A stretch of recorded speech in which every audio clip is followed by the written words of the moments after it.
Yeah, well, and Oscar will mention like 2 minutes, like when they has to cut. So, yeah.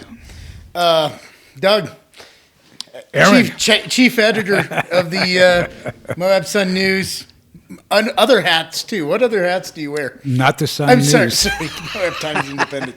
See, now I have to have an opinion. Yeah. Oh damn. Well, we did Maggie, and I heard you were jealous. So. I was like, Maggie got to go first. I like Maggie. Yeah. I mean, you guys are both kind of. How do you view the difference between you and the Sun? I think we're actually complementary. Mm-hmm. I think that we go about it the same way. It's just what we choose to deliver to readers. Yeah. But I think she does a good job. Yeah. I think they do a good job. Yeah. Like I've noticed the difference. It seems like sometimes they cover more like cultural things. Would you say that's true or not? I think they cover more cultural things. Yeah. We cover a lot of cultural stuff too, but our focus. I'm old school. I've been doing this for 37 years. Yeah. And the primary objective of a newspaper reporter or editor is to, more than anything, let the people know what the government's doing with their money, and why they're doing it with their money, and I'll let them decide whether or not it's a good idea. But I'm just letting them know how taxpayer money is being spent. You're right. And then where do you feel like the cultural thing fits in with the paper? Like what? Like I've been thinking this lately. I went over to FMC, and I was just thinking about like, what makes culture? Is it our arts program? Is it people able to spend time in the same space? I think about like it's almost like organizational in a way, but yeah, like what do you think about that kind of aspect? I think Moab is like ground zero for a lot of different cultures. Yeah. Obviously, outdoor recreation is a culture all by itself, but there's all kinds of different ways to experience the outdoors. Right. Some people jump out of airplanes or off of cliffs. Some people are paragliding.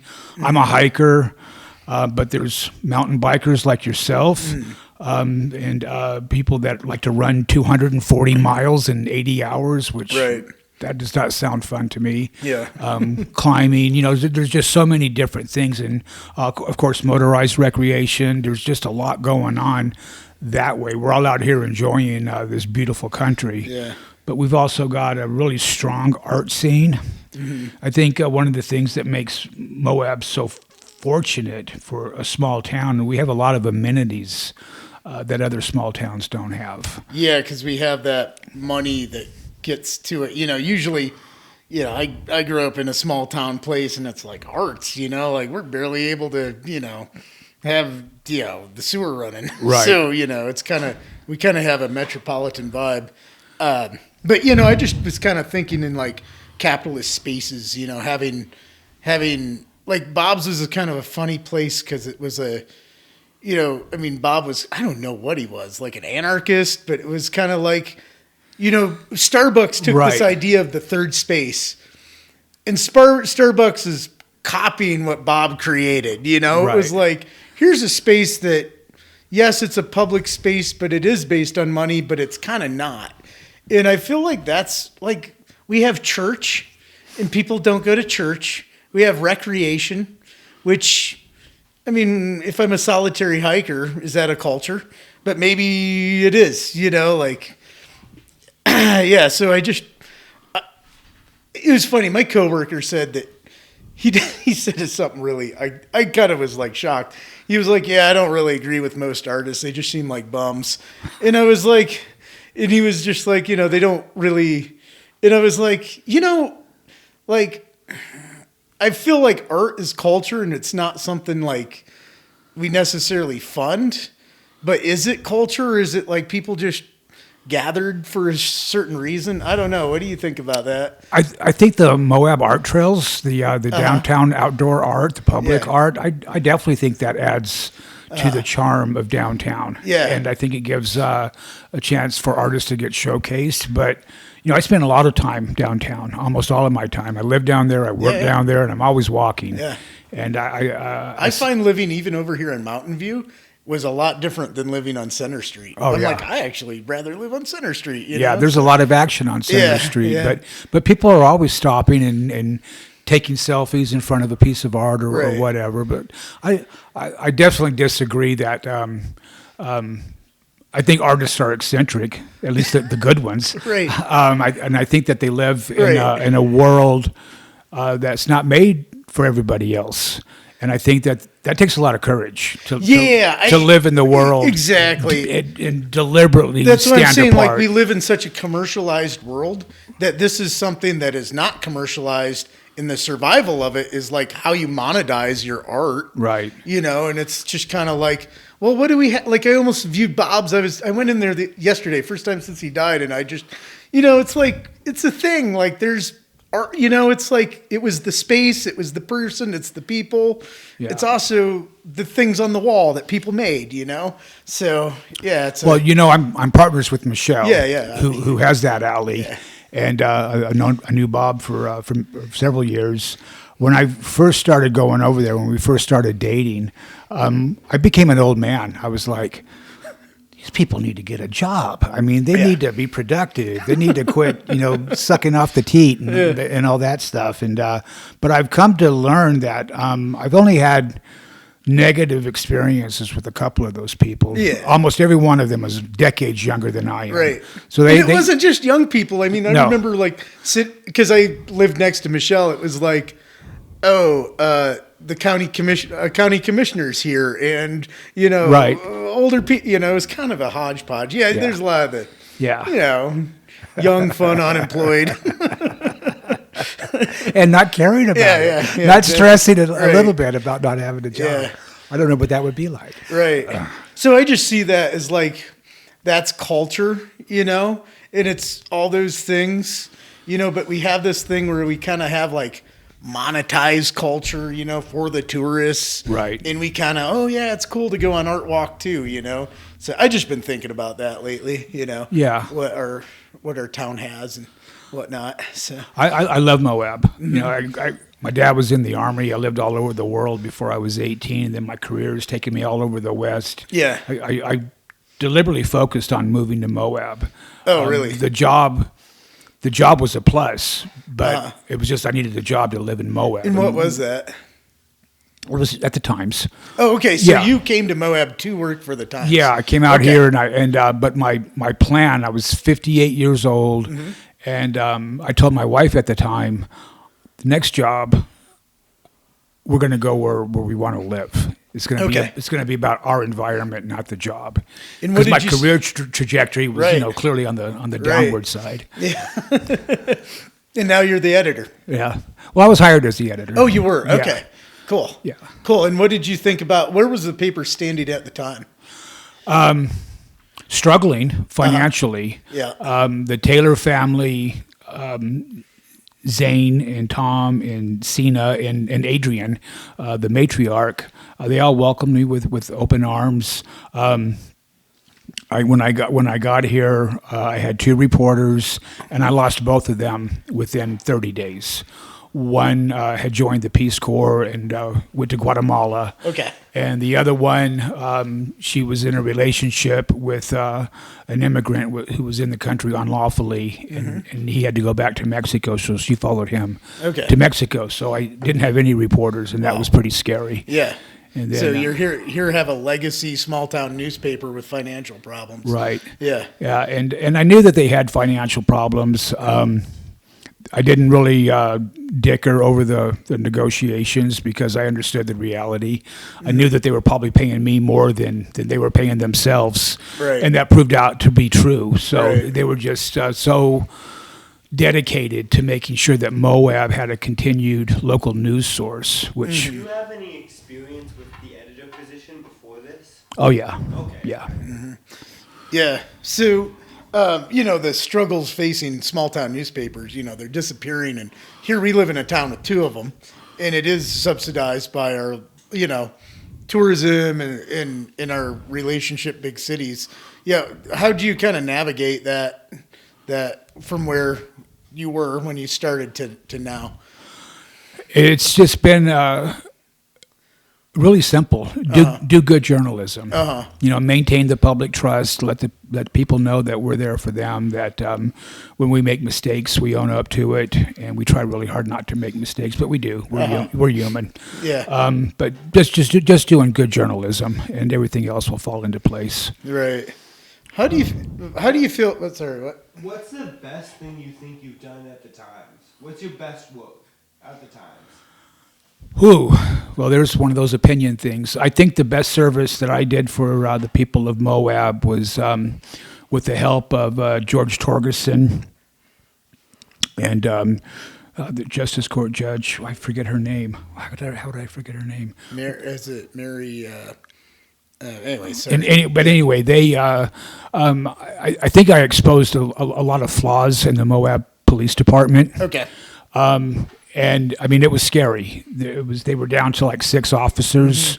I felt like they were rudderless. There was no leadership there, and the leadership that was there, he was a nice guy, but I'm a nice guy. I have no business being a police officer, much less chief of police. So it was scary because you want your police officers to be professional, to be well trained, to understand the law and the Constitution, to respect it, and to respect the people that they interact with, and that wasn't happening. So the former police chief, he retired right after the Gabby Petito fiasco, and the city council, they didn't mess around. They brought in Jared Garcia, 25-year experienced NHP sergeant or captain, and he was here for a year. And in a year, he did amazing work. And Lex Bell, his assistant, was pegged to take that chief's position, and he's carried on. And now I believe that we have a professional, competent police force. Right. I don't get cringy seeing a police officer behind me in traffic. Right. So like I used to. Yeah. And you think your work helped shape that in some way? Not like questioning. I think anytime you can shine a light on a problem, and it gets fixed, then you've affected positive change. Right. At that point. Yeah. So where do you think light needs to be shined now? And are you, I mean, obviously that's your job. I kind of have a couple things with you. One is, where do you see the focus kind of in kind of your concern about things right now? Well, my biggest real world concern outside of politics is water. Yeah. Water just scares the heck out of me personally, and as a professor, we got, in fact, this week's edition coming out in 2 days, and on Thursday, quite a bit of coverage on water issues. Yes. The situation is dire. Yep. And I know people are tired of hearing about, the sky is falling.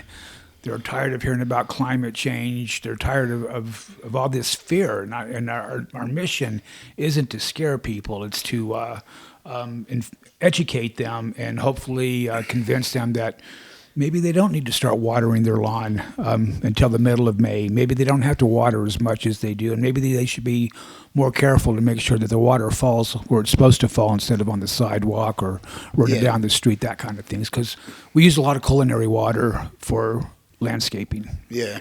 Yeah. On the planning commission, we have a 70-page document that's kind of like outline. Have you gotten a chance to look at that? It's our water. It's an amendment to the general plan on water. And it's funny. It's such a complex issue. Like everything in the county, it's like, oh, hey, you're peeling an onion, and it's like, and then it's like there's basic questions. I have not gotten anybody to tell me how much water we have left. And I've heard things like, oh, we got plenty of water. We just need to drill a well deep enough, and I'm like, well, if we drill a well to the other side of the earth, can we take their water?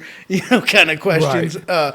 I've heard things that I'm just kind of like, and and it's all about development, because there's a part of me that's like, yeah, we're conserving water so we can have another hotel, and I think that's like pretty unpopular. But I also am sympathetic to like, if we know growth is like bad for a town too. It's just like the type of growth we want. Right. And from what I see, is any control and regulation usually affects like the citizenry so that business can keep businessing. And I'm just kind of like that kind of philosophy. I'm just kind of like, I don't know, like how I feel about that. Like, should I give up my grass so a development can go in and, put 1,000 nightly rentals in, kind of thing. Right. Or a data center. I've raised the alarm on planning commission. I said several times, I'm like, hey, should we worry about these data centers? I mean, I love AI. I'm not against it. But I'm just like, should we think, does anybody worry about this? Oh, we're fine. And I'm like, are we? The thing I worry about is my electric bill. These things suck up electric, and Andrew, the planning director, said, well, Trump said they need to be self-sufficient. And I was like, yeah, right. Like, Trump in our Congress is capable of passing any bill. My faith isn't there. You know what I'm saying? I don't think that's like... Maybe that could happen, but I'm like, yeah, it comes down to a local level to protect that. It's like maybe our Congress can pass that. It's more my disfaith in Congress, not necessarily Trump. So on doing something like that. But anyways, so yeah, you've been following this stuff. Where do you see that situation then? The water situation? Yeah. I kind of just blabbed my opinion on it. So what's your reaction to it? Well, it's essential to life. Yeah. So I think we need to be very cautious and very mindful about what we're doing. Yeah. We have the 7 basin states, the upper and the lower, and they cannot agree. Mm-hmm. And the feds are going to come in and they're going to make a plan that nobody's going to like. Right. And that inability to compromise. And the river supports 40 million people. Right. I don't even know. I've heard that for decades, and I really don't know if how accurate that is.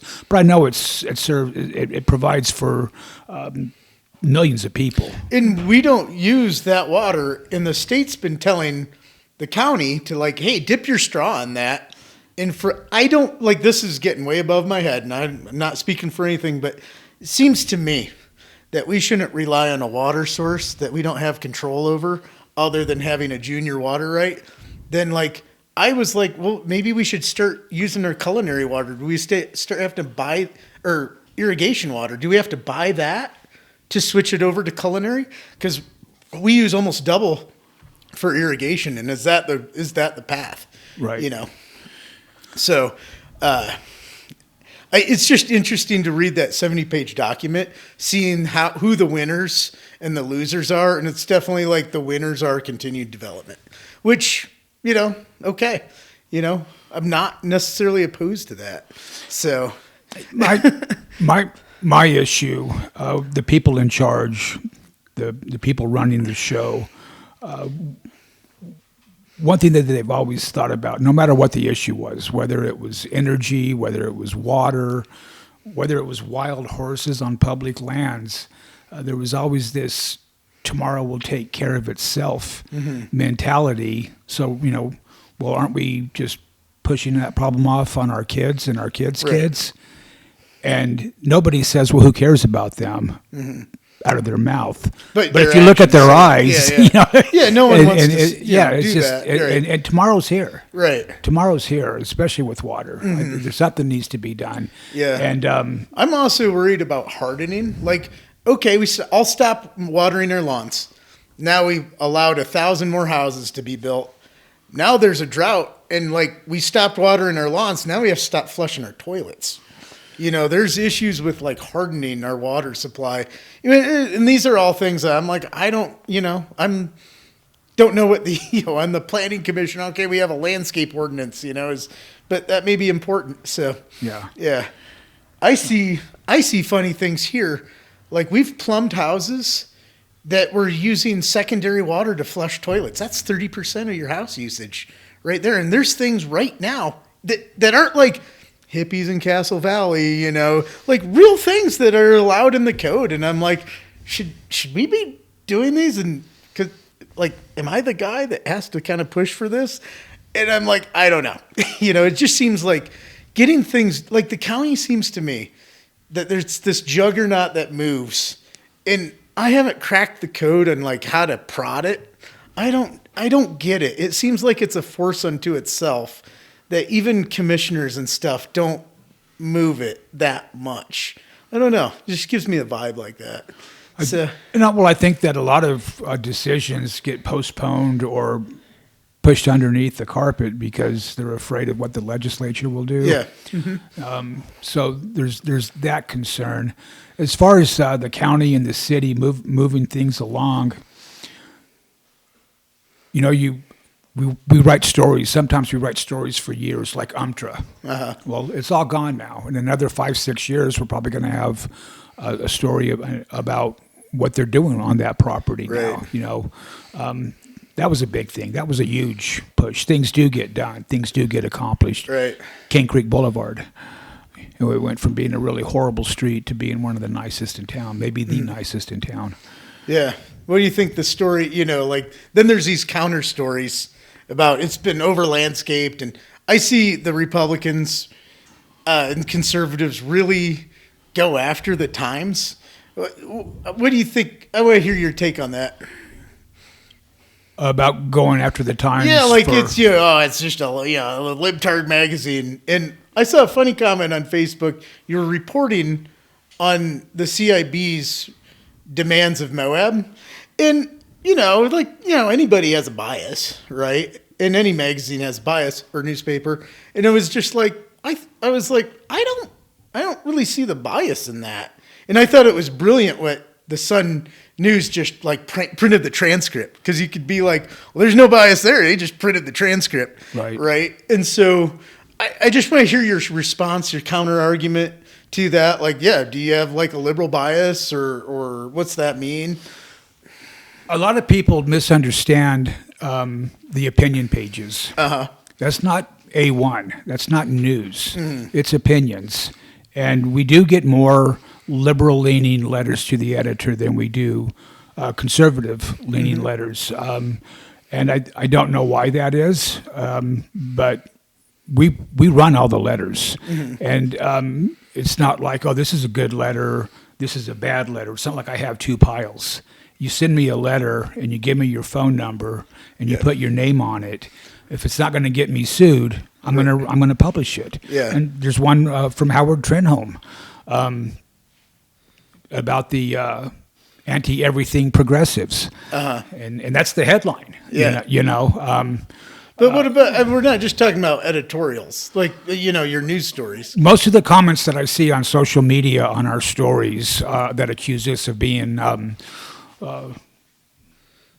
gay, liberal, progressive, whatever the heck we are, it's regarding letters to the editor. Oh, okay. You feel like, okay, yeah. Do you think that in a world that maybe exists or maybe doesn't exist because of available situations, do you think you guys could do better reporting and do you think you guys are doing your best possible? Not saying that you're doing badly, but are you a product of a lack of funding in some ways?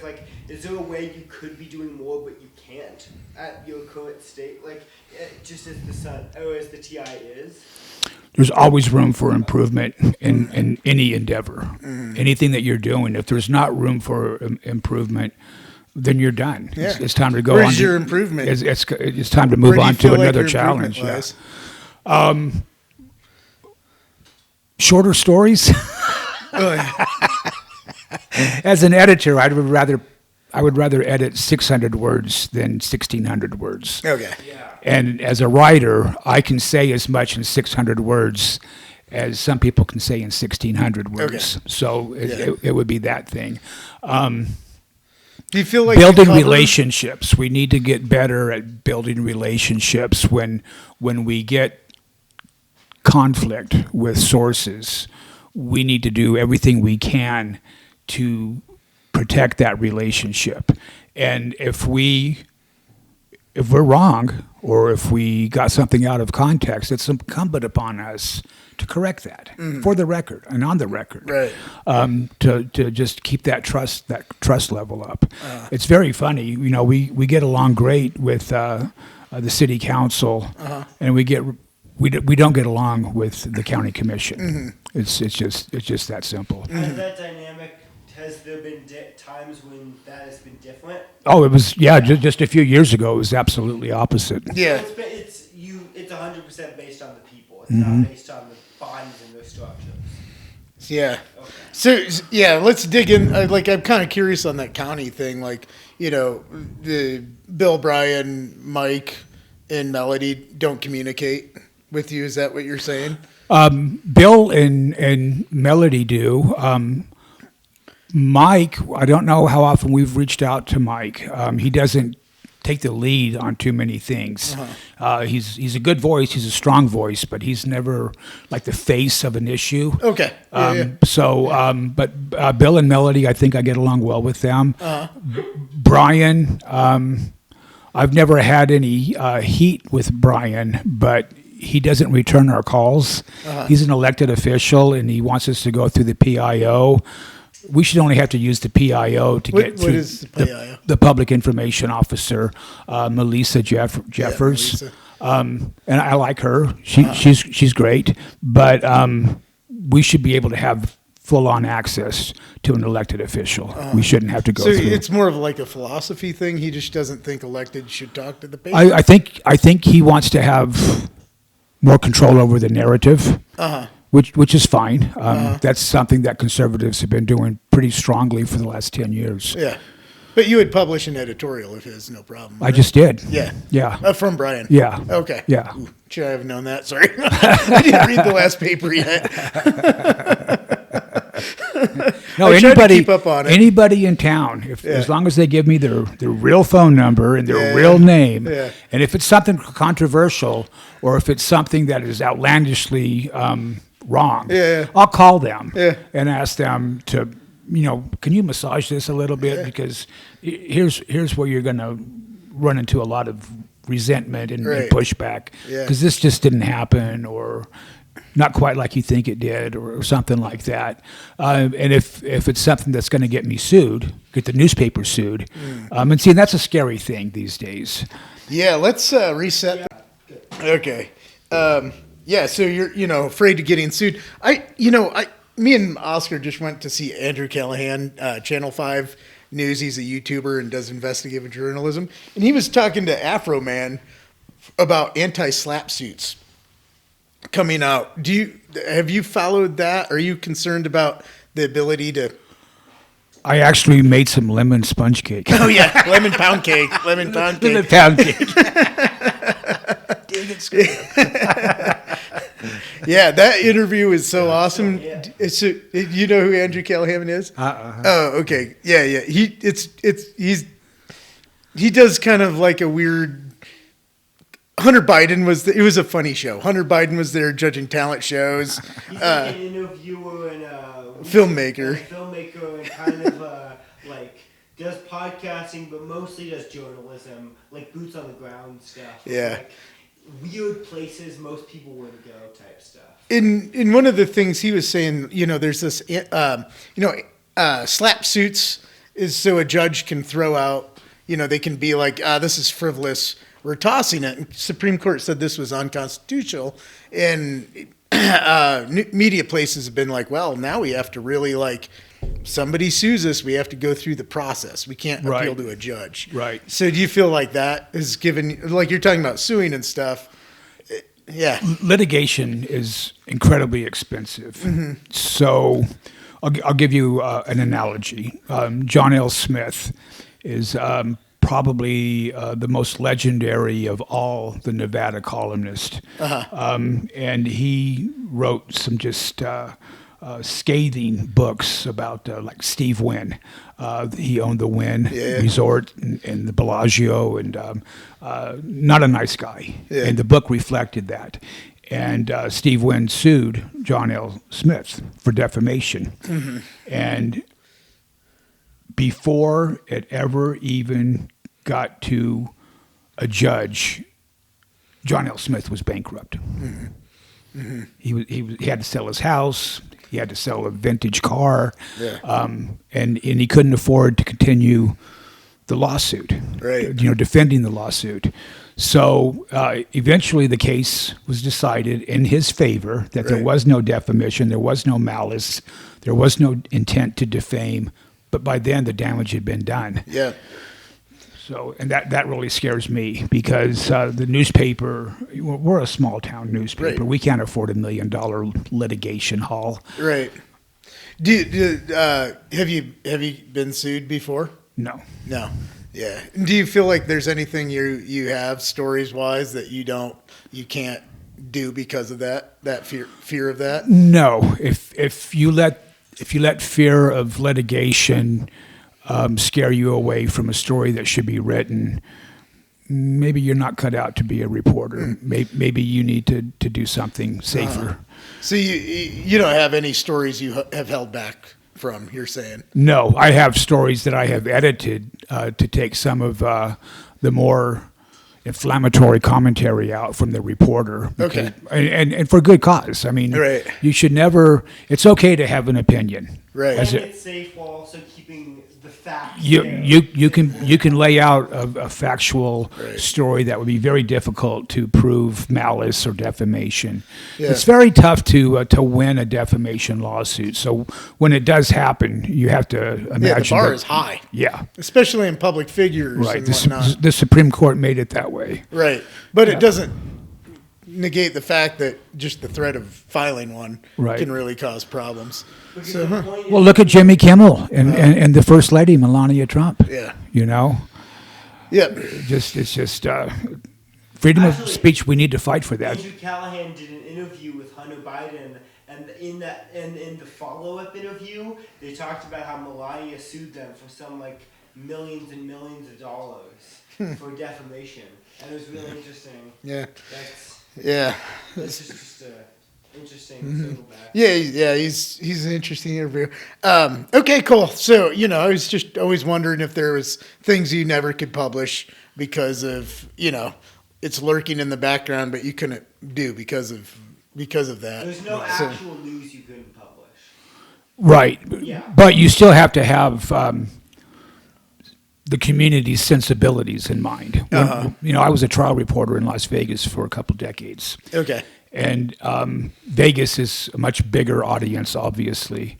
And one of the hard lessons that I learned coming to Moab, one of the first cases that I covered was a 31-year-old man who had a romantic sexual relationship with a 13-year-old. And I thought I was being very careful, not getting too graphic with testimony, but I upset a lot of people, and it was a lesson that I took to heart, and it made sense. And I think the next case I got, it was a sexual statutory rape case, and there was no way that I could identify the accused who was ultimately convicted without identifying the victim.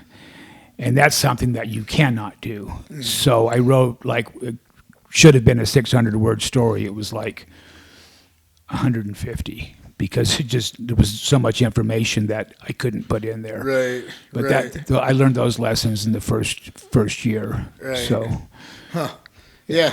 Do you think this has been your hardest job? As a reporter? Actually, no. I think this has been my most rewarding job because I've been able to mentor young reporters. Yeah.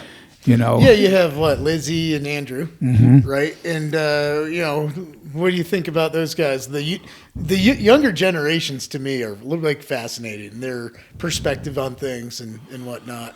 So young people in general, they're not going to play the game the way that we did. They're going to never have to worry about work-life balance because they've already got that dialed in. They understand mental health. They understand the importance of having a life outside of your job. Don't wrap your your personal identity up in your job. There's more important things. Like, I'd rather be known as a good father and husband than a reporter. Right. But that's me at 65. That's not me at 35 when I was going to be the best reporter ever, right. and my whole life was caught up in it. So, Yeah, that's fascinating that you just kind of, I see it's like, my social media, like how I interpret the zeitgeist of the young people are, have a lot different priorities that I think are good. And then they're just, the world just changed in the past 20 years. I feel like so much, and you're older than me, and it's changed radically in your life too. It has. I think your generation is, the few World War II generation people, they're dying out, but like, man, they've seen a lot. My grandfather farmed with horses and just died a few years ago. Right. Not farmed with horses because he was some hippie. Right. It was like, no, that's what they had. That was his life. Yeah. Yeah. Just going back to the nurturing younger reporters, what are differences you see between your style of journalism and like Lizzie or Andrew's style? Not like them specifically, but like their our younger generations. Do you see a difference in like not necessarily writing style, but just the way they go about journalism? Well, I still write my notes by hand. When I do my interviews, when I go to meetings, I can go through a reporter's notebook in 2 hours. On a computer. They do everything digital, which I on one hand, to me, is like you have to go to the meeting twice or the interview twice. So that's a time killer, and it's a deadline-oriented business. So I never really embraced that. But at the same time, you have backup because you know that your quote is absolutely correct, verbatim, and it's in context. I write my stories within 24 hours of taking my notes. I always have because it's fresh in my mind, and I know what I can smell it. I can still smell that interaction. Any more time than that, it gets sketchy. So I'm always forcing myself to write almost as soon as I can. Other reporters, they might wait a couple of days if they have more important stories to work on, but they can go back to that recording, and if they can find what they're confused about or whatever. So it's different that way. The mission of being a news reporter hasn't changed in 100 years.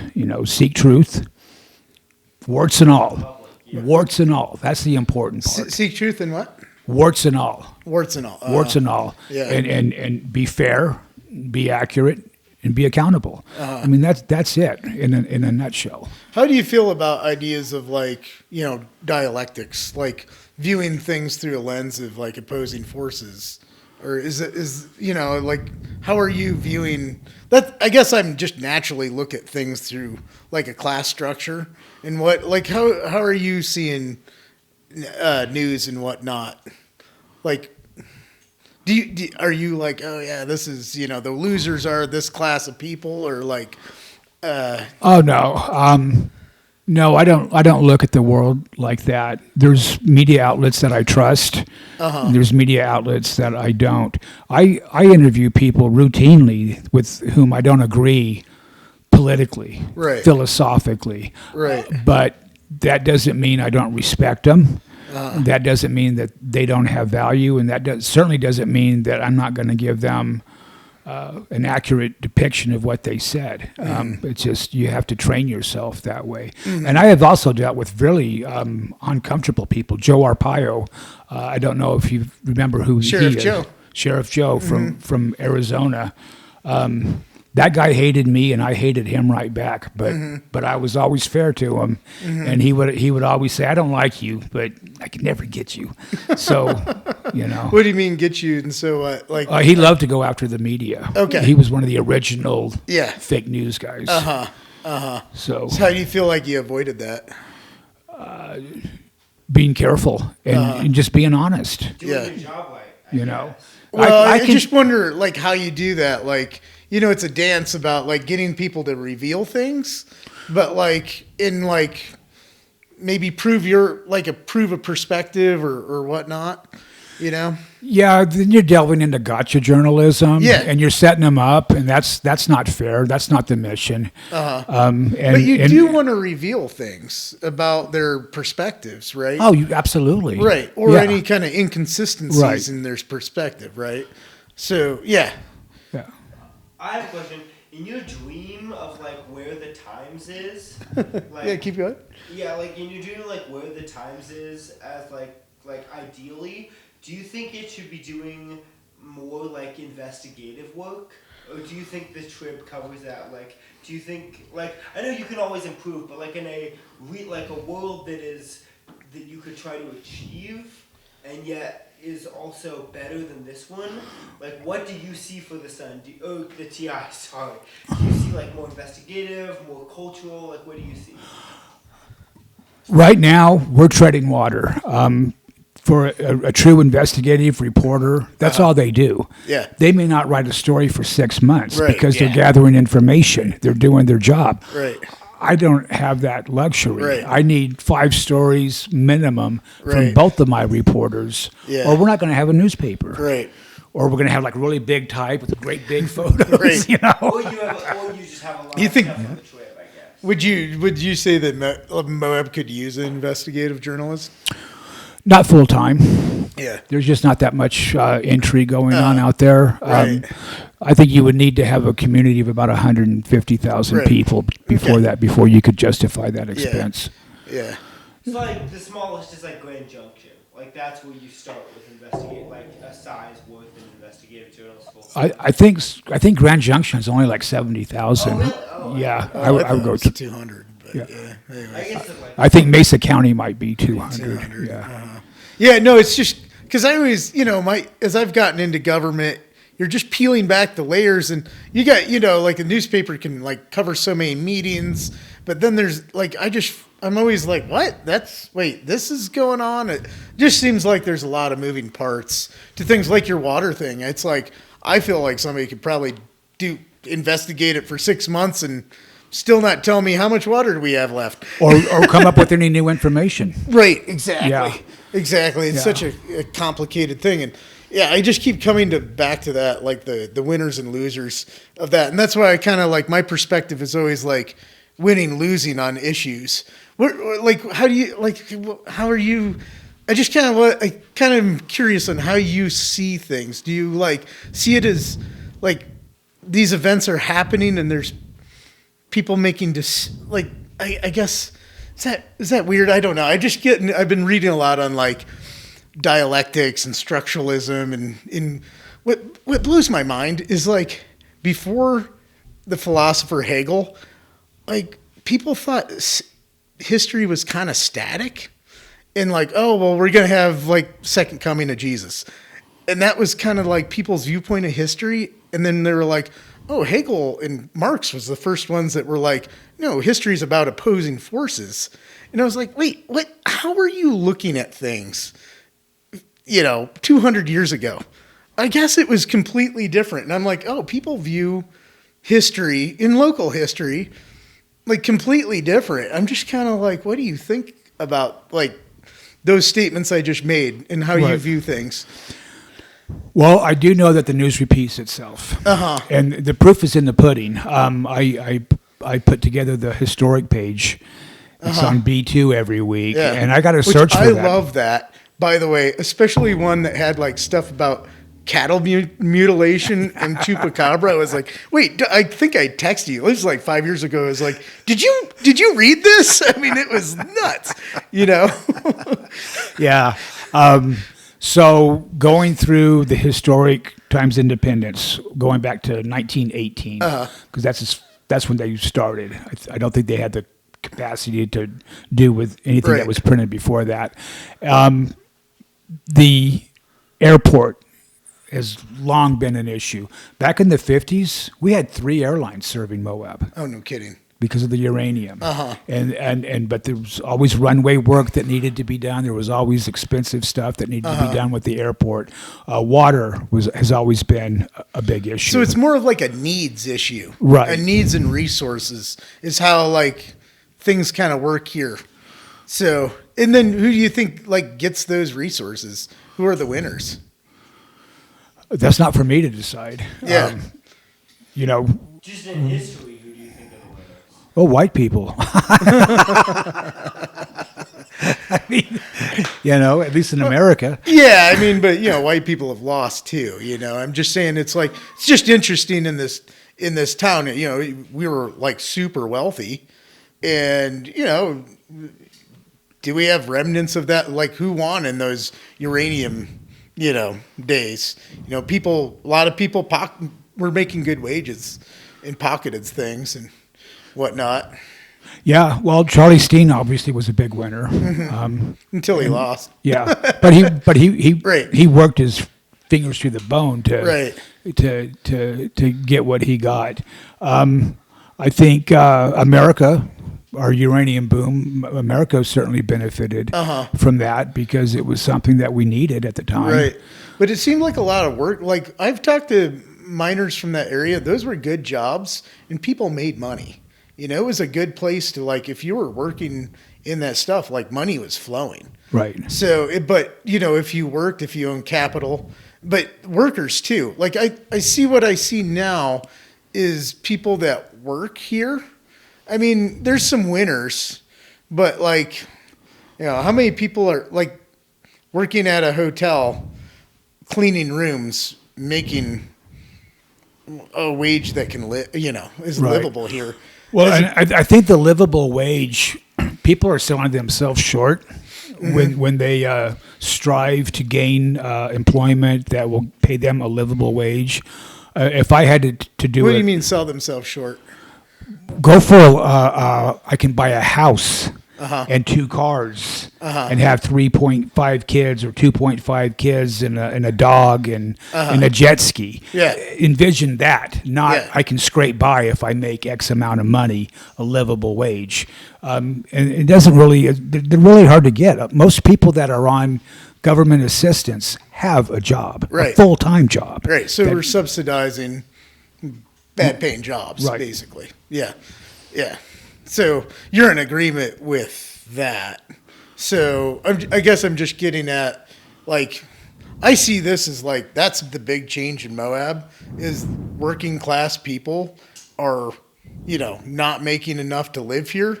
And it's a question of do if you work, do you deserve a jet ski? I guess, I don't know. Questions of deserving, I guess, are questions of a market. Right. But it's also a question of what do we stand for as a people on that?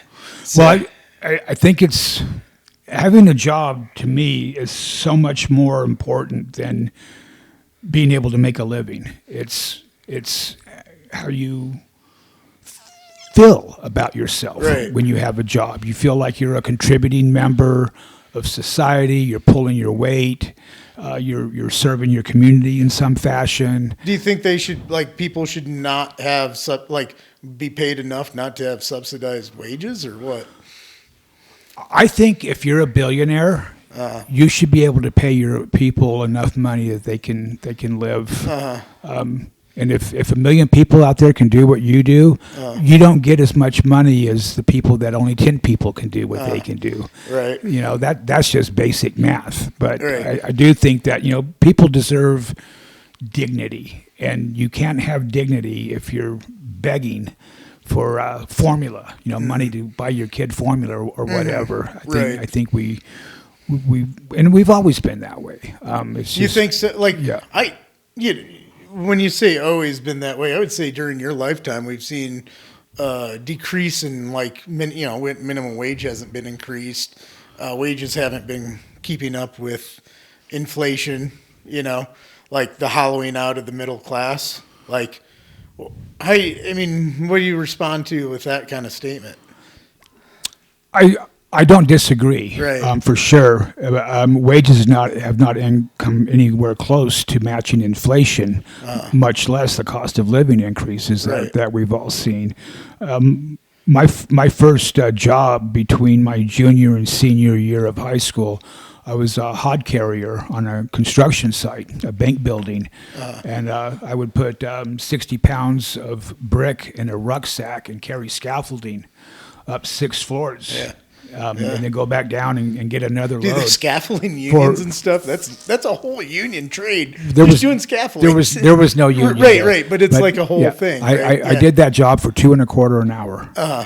I got in great shape for football for my senior year, but other than that, it was a grueling job. And then my buddy hooked me up with the job at Baltimore Spice, driving a forklift, where I would have to lift 100-pound bags of spice and put it on a pallet, which is a lot easier than carrying 60 pounds of hod 6 stories up.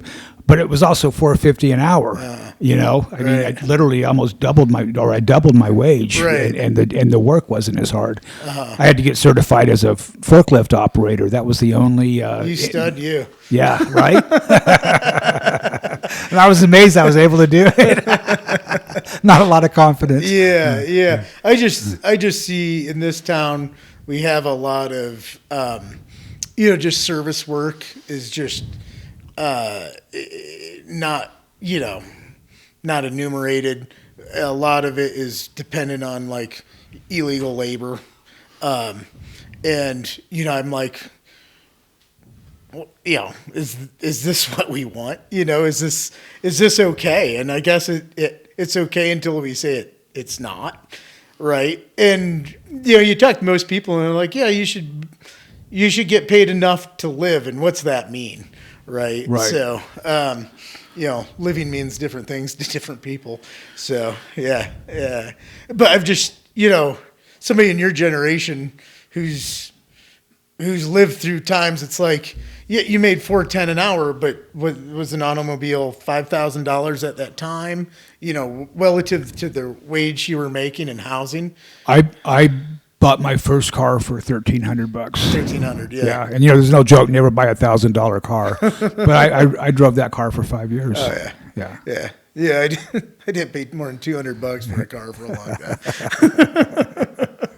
So yeah. You got mechanic skills. I don't. Possess. Yeah, maybe. I don't know. I learned to not work on my cars anymore. So, yeah. I just, I think about how, with Moab, I keep coming, like, I always think about things in a class issue, and like who's running things and who benefits from it. Where do you think that answer lies? Who benefits from like decisions in government and stuff? Developers have historically benefited the most. One thing that's going on now that I do not like is the curb and gutter. They can pay a fee in lieu of putting in curb and gutter and sidewalks. Well, that's infrastructure, and they should not get out of that. They should have to do that. They're creating the impact. They're creating more traffic. They're creating more foot traffic, more vehicle traffic. They should, if they want to be a developer, they need to be a developer, and not ask taxpayers to help them, because we're not getting anything. Yeah. We're not getting any cash back when they sell those houses. Yeah. So I don't like the fee waivers unless it's for affordable housing. I don't like the land transactions. I hate eminent domain in most cases, kicking people out of their houses. Some of them have been in there for generations. Do you feel like that's going on? Not in Moab so much, but it certainly does happen in America every day. And they do it under the guise of a public project. Right. I know friends in Minneapolis, they got kicked out of a house that their grandfather built back in the 1920s, and to make room for a mall. That didn't survive because they built it when malls were dying. Right. Yeah. I just And now it's like the world's greatest skateboard right. park. Yeah. I just look here. It's just kind of like you say developers, and small business. we have, a lot of small businesses, people making money off of that. A lot of large businesses. In fact, I think one of the shifts I've seen in town is like the hotels. When I first came here, there was a lot more like smaller hotels that it seemed, like the Colin Friars and like the Silver Sage and Kokopelli Lodge, and I've just seen a lot of big hotels move in, and I'm like, well, that's kind of extractive, right? Right. and there's corporate entities don't give a shit. They're just like, if they can squeeze another 0.5 of a percentage point out, they're going to, kind of thing. And I'm like, yeah, that's the forces that we're allowing into our town, and we got 2 minutes left.